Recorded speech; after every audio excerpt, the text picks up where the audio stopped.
Hello everyone, আসসালামু আলাইকুম। It's me Rituparna. Welcome back to my another blog. আজকের ব্লগটা অনেক স্পেশাল হতে চলেছে, কারণ আজকে আমার ফুফাতো বোনের হাঙ্গা। ও সরি, হাঙ্গা না, ওটা বিয়া। ও সরি, না বিয়া না, আজকে ছিল গায়ে হলুদ। অনেক সেজে গুজে সুন্দর করে পরিপাটি হয়ে যাইতে হবে, কারণ বিয়ে বাড়ি অনেক পোলাপান আসবে আর সবাইকে দেখাতে হবে না আমি কত সুন্দরী। যাই হোক, এখানে হচ্ছে আমরা ঝুড়ি ভর্তি ফল ফ্রুট নিয়ে চলে যাচ্ছিলাম ফুফাতো বোনের বাসায়। তো আমার ফুপুর বাসা 7 সমুদ্র 13 নদীর ওপারে, এই জন্য আমরা একটা প্রাইভেট জেট ভাড়া করে নিয়ে চলে যাচ্ছিলাম। আর এখানে হচ্ছে আমার দুলাভাই আর আপু চট্টগ্রাম থেকে এসেছে। ওরা বলতেছিল ওরা এখানে অনেক সুন্দর দৃশ্য দেখে অভিভূত হয়ে পড়েছে এবং তারা ছবি তোলার জন্য অনেক চিল্লাপাল্লা করছিল। তো তাদের ইচ্ছা পূরণ করে তাদের সঙ্গে আমি কিছু সেলফি তুলে নিলাম আর চলে আসলাম এই যে ব্রাইডের বাসায়। সো বোনের সাথে দেখা করে পাশেই চলে আসলাম চাচা বাসায়। এসেই দেখি চাচা তো আমার একটা জাদুর আয়না রেখে দিয়েছে, যেটার মধ্যে আমাকে দেখতে অনেক সুন্দর লাগছিল।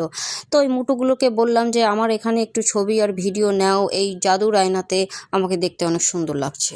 মায়া মানুষ যেখানে আয়না দেখে সেখানে এরকম সেলফি তোলা শুরু করে দেয়। আর এখানে আমার দুই ফুফাতো বোন গল্প করছিল। আমার বড় আপু বলছিল, আরে বাবা তুই এত সুন্দর সোনার ফুলের মালা পরেছিস, তোকে তো দেখতে অনেক সুন্দর লাগছে।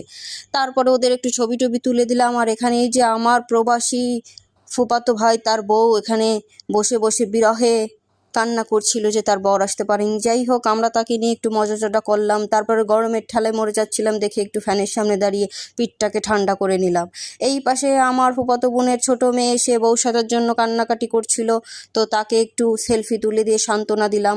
আর আমার এই 14 গোষ্ঠী এখন চলে এসেছে আমার চাচা বাসায়। সবাই মিলে এখানে সেলফি তুলাতুলি শুরু করে দিয়েছে। হুমড়ি খেয়ে পড়ছে একজন একজনের গার উপরে।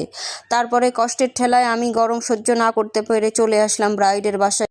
মা এসে দেখি এখানেও হচ্ছে সেলফি নিয়ে কাড়াকাড়ি শুরু হয়ে গেছে। মানে বাঙালি যেখানেই যাবে সেখানে সেলফি ছাড়া থাকতে পারবে না। তারপরে ওই ভয়ঙ্কর দৃশ্য দেখে আমি উঠে চলে আসলাম এই পাশে। আর এখানে এই যে 4 বোন মিলে অনেক গল্প করছিলাম।